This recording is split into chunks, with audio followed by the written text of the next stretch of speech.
रामानंदार्य मध्यमाम् अस्मदाचार्यपर्यन्तां वन्दे गुरुपरम्परा।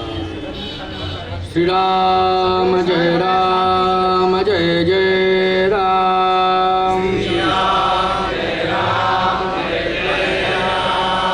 श्रीराम जय जय राम।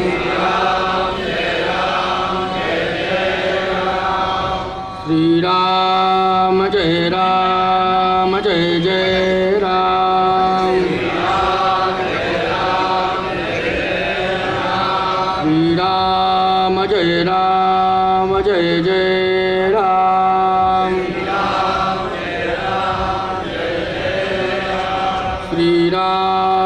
श्रीराम जय जय राम।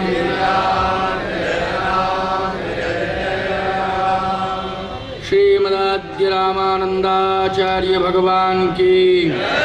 श्रीमदाद्य रामानंदाचार्य भगवान की। श्रीमदाद्य रामानंदाचार्य भगवान की। श्री सद्गुरुदेव भगवान की। श्री कामदानाथ भगवान की।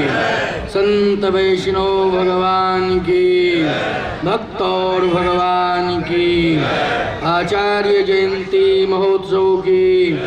आचार्य जयंती महोत्सव की जय जय सीताराम।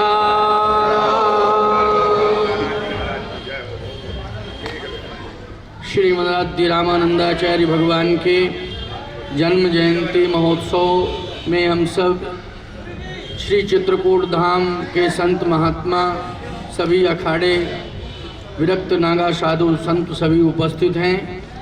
आचार्य श्री का प्रातःकालीन वेला में पूजन स्तवन हुआ और आचार्य श्री को हम सभी वैष्णव विरक्त संत भक्त श्रद्धालु श्री चित्रकूट धाम का दिव्य नगर परिभ्रमण करा रहे हैं। आचार्य श्री की जय जयकार कर रहे हैं। आचार्य श्री रामानंदा स्वयं रामः प्रादुर्भूतो महीतले। भगवान राम ही श्री आद्य रामानंदाचार्य के रूप में अवतरित हुए। एक बड़ी प्रसिद्ध बात है, 5 मिनट की है, उसको ध्यानपूर्वक सुनिए। सबसे पहले हिमालय के उस दिव्य देवभूमि में एक ब्राह्मण परिवार ने तपस्या की। जैसे महाराज मनु और शत्रुपा ने नैमिष में जाकर तपस्या की थी और नैमिषारण्य में महाराज मनु और शत्रुपा ने दोनों ने तपस्या के माध्यम से निर्गुण निराकार ब्रह्म को सगुण साकार बनने के लिए विवश किया और अपने तप बल से प्रकट किया। ठीक इसी प्रकार से श्री आद्य रामानंदाचार्य जी महाराज के जन्म की कथा में यह आचार्यों के द्वारा सुनने को मिला है कि एक विप्र परिवार, दोनों पति पत्नी दंपति देवभूमि तपस्या कर रहे थे। प्रभु श्री राम को प्राप्त करने के लिए उन्होंने हिमालय की तलहटी में तपस्या की, उस देवभूमि में तपस्या की। और जब तपस्या में तपस्या रत थे, उसी समय भगवान श्री राम का ध्यान किया और बड़े आर्त भाव से प्रभु श्री राम का ध्यान किया। तो प्रभु श्री राम प्रकट हुए और कहा, तुम्हारी तपस्या से हम प्रसन्न हैं, क्या चाहिए मांगो, जो मांगोगे वही मिलेगा, जो इच्छा मन में हो इच्छा अनुसार मांगो। जैसे महाराज मनु और शत्रुपा से भगवान ने स्वयं कहा कि मांगिए मांगिए मांगिए दान शिरोमणि कृपा निधि, नाथ कहो सतभाव, तो चाहो तुम्हें समान सुध प्रभूषण कवन दुराओ। महाराज मनु ने यही कहा था, चाहो तुम्हें समान सुध प्रभूषण कवन दुराओ। आपको ही चाहते हैं, या तो आपके समान कोई हो या आप। तो राम समान राम निगम कहें, भगवान के समान तो केवल भगवान है, दूसरा कोई है ही नहीं। तो भगवान ने यही कहा था, आप सरिस खोजों कहाँ जाई, नृपतो तनय हो में आई, मैं ही बेटा बन के आऊँगा। ठीक इसी प्रकार से उस देवभूमि पर उन दोनों ने ये मांगा कि महाराज आप स्वयं मुझे प्राप्त हों या आपके समान कोई प्राप्त हो। तो भगवान ने कहा कि मेरे समान तो कोई नहीं है, मैं ही आऊँगा।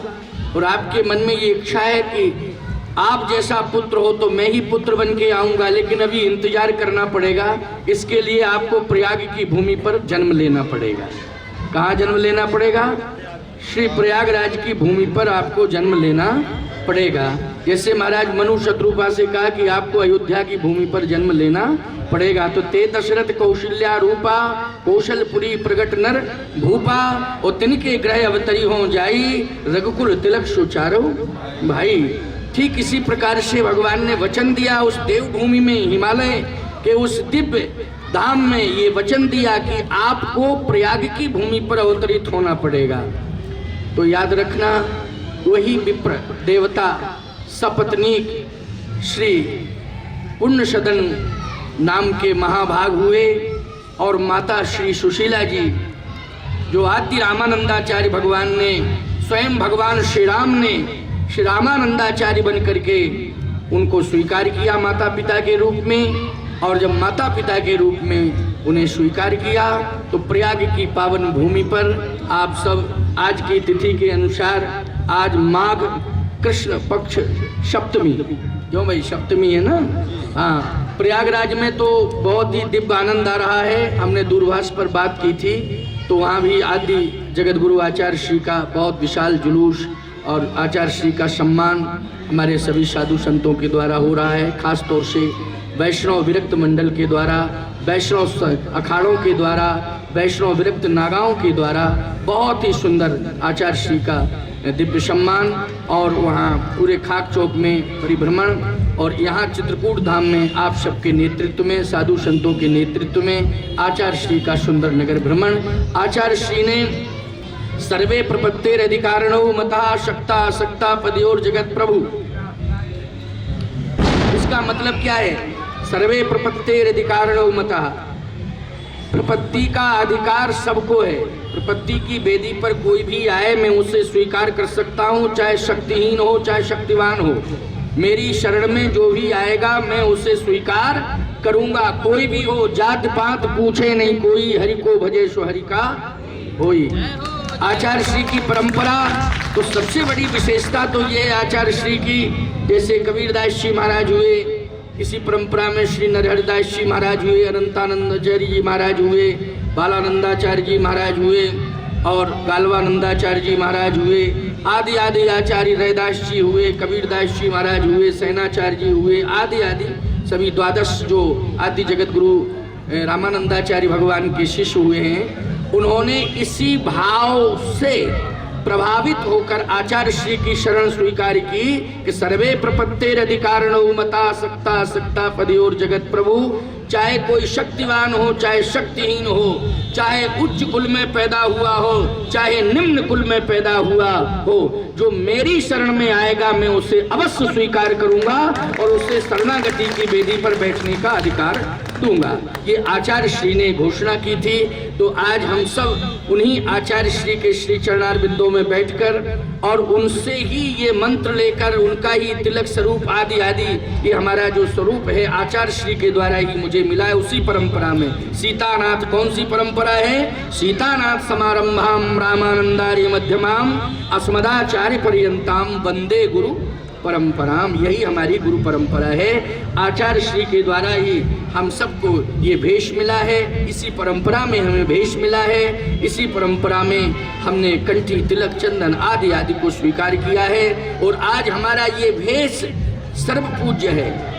आज हमारा ये भेष सर्वपूज्य है। कोई भी हो, किसी भी जाति का हो, किसी भी जाति से संबंधित हो, जाति पात पूछे नहीं कोई, केवल आचार्य श्री की शरण में आ गया, आचार्य श्री की परंपरा से जुड़ गया और उसने आचार्य श्री के द्वारा दिया हुआ गुरु परंपरा का भेष स्वीकार कर लिया, तो वो सर्वमान्य हो गया और सर्वपूज्य हो गया। ये आचार्य श्री की कृपा है, ये आदि जगत गुरु श्री रामानंदाचार्य भगवान की परम कृपा है। ऐसा उदार मनः दिव्य भगवान हमें सबको प्राप्त हुआ है और ऐसे आचार्य श्री की जयंती में हम सब उदारता पूर्वक समर्पित भाव से आचार्य महोत्सव मनाएं और ये संकल्प लें कि हर वर्ष हम उत्साह पूर्वक और दिव्याति दिव्य ढंग से चित्रकूट धाम में आचार्य जयंती महोत्सव मनाते रहेंगे, ऐसा संकल्प लें। और ऐसा संकल्प मैं भी लेता हूं आज की सभा में, और आचार्य श्री के चरणों में अनंत को साष्टांग प्रणिपात करते हुए,